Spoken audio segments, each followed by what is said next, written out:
Hi guys, I'm Mr. B. During this short lesson, I will explain how to write formulas for 3 different ionic compounds. Let's begin with a simple compound. Let's write the formula for the compound sodium oxide. When writing the formula for any compound, really, just refer to the periodic table. On the periodic table, you will find the symbols for all known elements.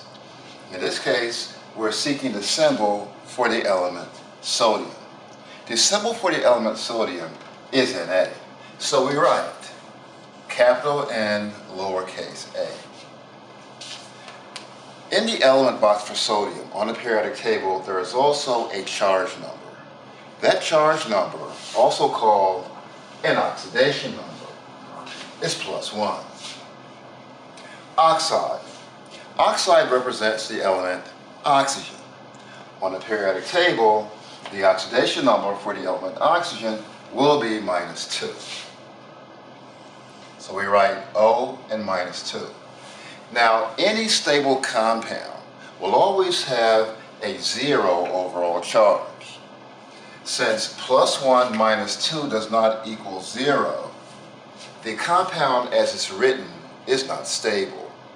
In order to stabilize the compound, we require 2 sodium atoms. However, there is an easy way to figure out the ratio of atoms in a compound. It is called the crisscross or crossover method. So basically, when using the crossover method or crisscross method, we take the absolute value of the negative oxidation state and bring it down. Then bring down the oxidation number for the other element.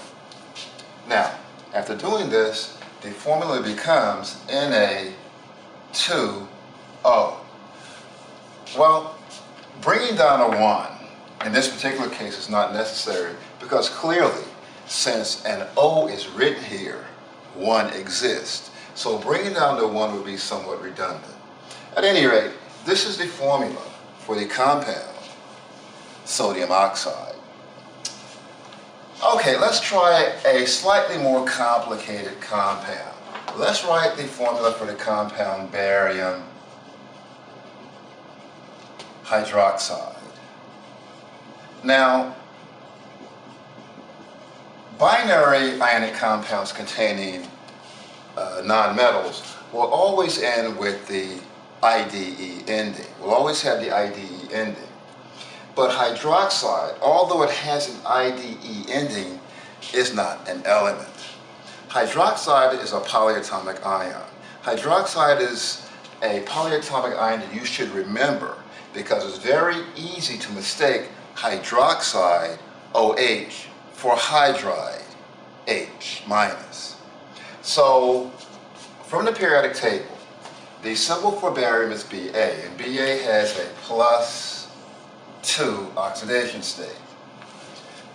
From a table of polyatomic ions, okay, hydroxide, OH minus, has a -1 oxidation state.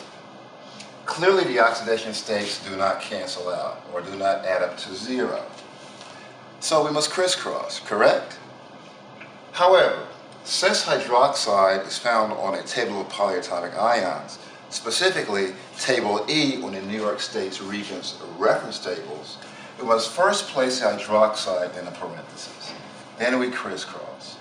Bring a 2 down here, and the absolute value of 1 we could bring down, but remember, there's no need to crisscross 1s because since Ba is written here, clearly 1 exists.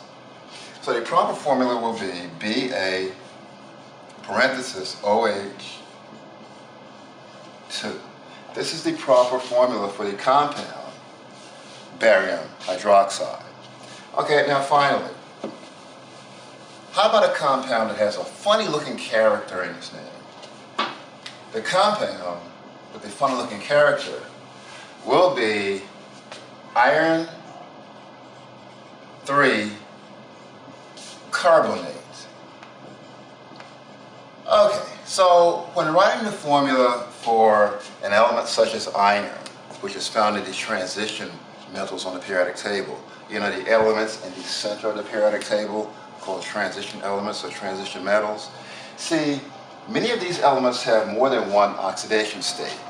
And when using the symbols of these elements in a formula, you must indicate which oxidation state is being used. This is called stock naming. Now, in a stock name, a Roman numeral will tell you the exact oxidation state of the element, iron. Remember, the Roman numeral applies to the oxidation state of the element that precedes it. So on the periodic table, Fe has a +2 and a +3 oxidation state. In this particular case, we're being told exactly which one to use. We're being told to use the +3 oxidation number. From a table of polyatomic ions, specifically table E, the carbonate, CO3, will possess a -2. Clearly, the oxidation states do not cancel, and we must crisscross. However, since carbonate is found on a table of polyatomic ions, place it in a parenthesis, bring down a 3, bring down the absolute value of -2, which is 2. So the proper formula for the compound, iron 3 carbonate, will be Fe2CO3. And essentially, this is how you write formulas for ionic compounds. See you later.